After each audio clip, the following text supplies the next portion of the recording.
नमस्कार काका.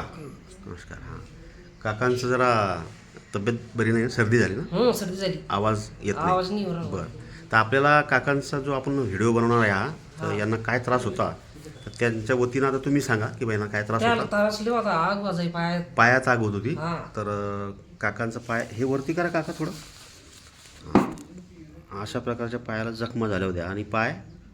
लेस त्रास होता त्याच पायाला. हां, डॉक्टरांनी काय सांगितलं होतं पायाला काय झालं म्हणून? पायात डॉक्टर सांगितलं नाही काही. बरं, मग काय कापायचा सल्ला दिला होता? हा कापस चालला. काय म्हणत कापून टाका. हा बरं, ते रनर्स नेऊन पाय मग. अच्छा.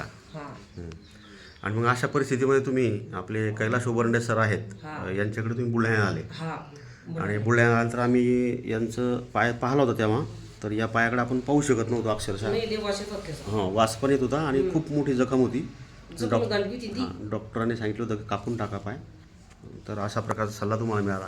मग डॉक्टरांकडे तुमचे खर्च किती झाले किंवा कुठं कुठं गेले तुम्ही कोणत्या कोणत्या डॉक्टरांकडे? आम्ही गाठीलो होतो पहिले वेळेस. बरं, संभाजीनगर. हा हां, आणि नंतर मग कोणतं हेडगेवाला. हेडगेवारला. ओके. मग तिथे तिथंच सांगितलं पाय थोडासा. अच्छा, हेडगेवारला सांगितलं हां. होतं पाय तोडावं लागेल. हां. अच्छा, बरं. मग आता तुम्ही आपलं जे धन्वंतरीचे प्रोडक्ट आहेत, तर हे काय काय वापरलं तुम्ही सांगता येईल का तुम्हाला? हेच वापरलं मग तुमच्याकडं. हां, बरं. ही बॉटल होती का? हा हीच होती ना. अच्छा, ही इम्युरिज ही कॅप्सूल होती. गोळी आणि तूप हां, मग आपण या गोळीचा वापर कसा कसा केला इम्युरिज कॅप्सूलचा? दोन टाकून खालून त्याला लावलं. अच्छा, पायाच्या जखमेला पाय- पावडर लावली हां. आणि खायला पण दिल्या, हा बरोबर आहे? खायला त्यानं पावडर टाकायला होतं त्याच्यात. हां, यातली पावडर काढून आपण जखमेला लावली हा आणि तुपामध्ये.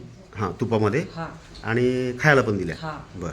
अजून मला वाटतं दुसरं प्रोडक्ट डिटॉक्सी वगैरे होतं दिलेलं, हा तुम्हाला मग ते सांगता दोन येणार तीन नाही. होते. हां हां हा, दोन तीन होते. हां, तर चालेल. मग आता तुम्हाला जो हा रिझल्ट आला पायाचा, इतका छान रिझल्ट आला काकांचा, तर याबद्दल तुम्ही समाधानी आहात? हा समाधान. तुमचं एकदा ह्या गावाचं नाव काय म्हटलं? मनापूर मनापूर तालुका, भोकर भोकरदन तालुका. बरं, जिल्हा जालना. जालना जिल्हा. आणि तुमचं आडनाव? गोचकी. गोसके. बरं, तुम्ही या धन्वंतरीच्या प्रोडक्टबद्दल समाधानी आहात? हा चालेल. धन्यवाद काका.